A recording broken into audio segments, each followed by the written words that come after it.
Taigi šeštadienio rytas galim palepinti save grožio procedūromis. Taigi šį kartą tepsiu rožių kaukę. Prieš tai, aišku, veidą esu nuplovusi šitomis putomis, paruošusi jį, taip pat pasidariusi pilingą iš mūsų 4 set vakarinės priežiūros rinkinio priemonėmis. Ir dabar užsidėsim kaukę. Kaukę būtų gerai tepti tokiu plasmasiniu teptuku. Yra iš tikrųjų ne plasmasinis, šitoks gal silikonas ar kaip. Ir yra parduotuviai pas mus užsisakyti konkrečiai šitų teptukų šitokiom kaukiam. Tai va, ir mes užsitepsim kaukę ir pabūsim 20 minučių.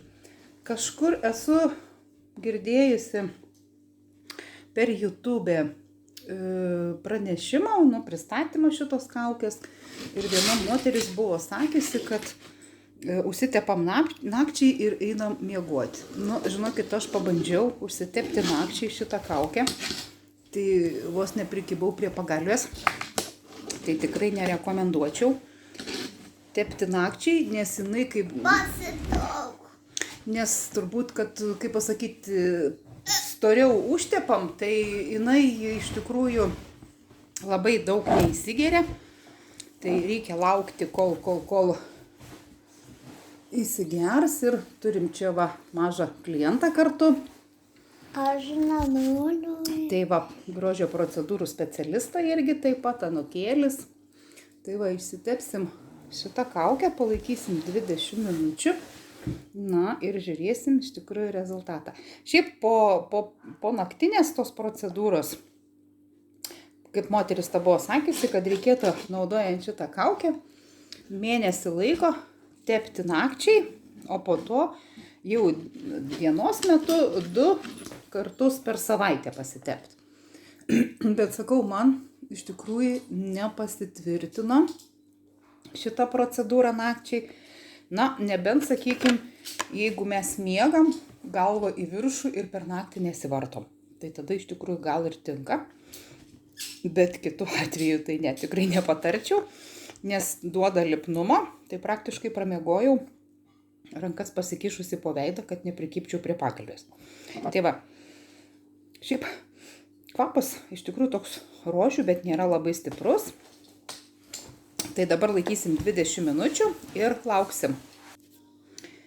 Taigi praėjo mūsų skirtas laikas kaukiai laikyti, tai dabar tepu veidą mūsų kompanijos kremuku. Jis irgi skirtas pigmentiniai veido odai, kas turi strazdanų, pas mane truputį buvo, dabar žiūriu, kad likti kaip jau pradėjus kremą naudoti, aš jau ne pirmą kartą naudoju šitą kremą, tai taip. Jo, veido oda minkšta, tokia elastinga, iš tikrųjų tokia, kaip sakoma, pamaitinta, prigirdyta. Tai dabar dar trumpai noriu papasakoti apie šitą kaukę. Jinai vadinasi prancūziškoji rožė ir jinai skirta yra, kaip sakoma, tokiai sausai odai, kuri yra suglebusi, kuri iš tikrųjų reikalauja drėgmės. Tai ji turi vitamino A ir C. Taip pat šita kaukė, kaip sakoma, ji yra atsakinga už melanino gamybą, tai yra už tų pigmentinių dėmių, kad nesidarytų, sakykime, strazdanos pigmentinės dėmės ant veido. Taip, dabar pagrindiniai ingredientai, kaip prašo, tai yra bulgariškosios rožės aliejus yra ir pudra iš damasko rožių lapelių yra. Tai va, tai tikrai, kaip sakoma, giliai drėkina veido odą, lygina raukšles, kaip sakoma, ir duoda odai elastingumo, duoda antibakterinį ir, kaip sakoma, šitą, tuoj dabar pažiūrėsim, dar aš čia antibakterinį efektą apsaugo nuo visokių antibakterinių grybelių ar dar kažko, vienu žodžiu. Taip, kad, kaip ir sakiau, kad elastingą odą daro. Tai labai puikia kaukė ir rekomenduočiau to moterim, kurios turi sausą, suglebusią veido odą, norėtų truputį dar tie savo ovalą truputį pareguliuoja. Kaip jis ten reguliuoja, sunku pasakyti, bet rašo, kad pareguliuoja ovalą. Tai jeigu kažkas norėtumėt, sakykime, užsisakyti šitą kaukę, tai parašykit man, užsakysim ir šepetėlį kartu, ir kaukę užsakysim. Ir aplamai iš vis labai kompanijos Atomy korėjietiška produkcija yra puiki. Jau tikrai esu išbandžiusi ne vieną produktą ir galiu garantuoti. Aišku, ne visi produktai gal, sakykime, atitinka tai, kas norėtų būti, tai čia yra normalu ir logiška.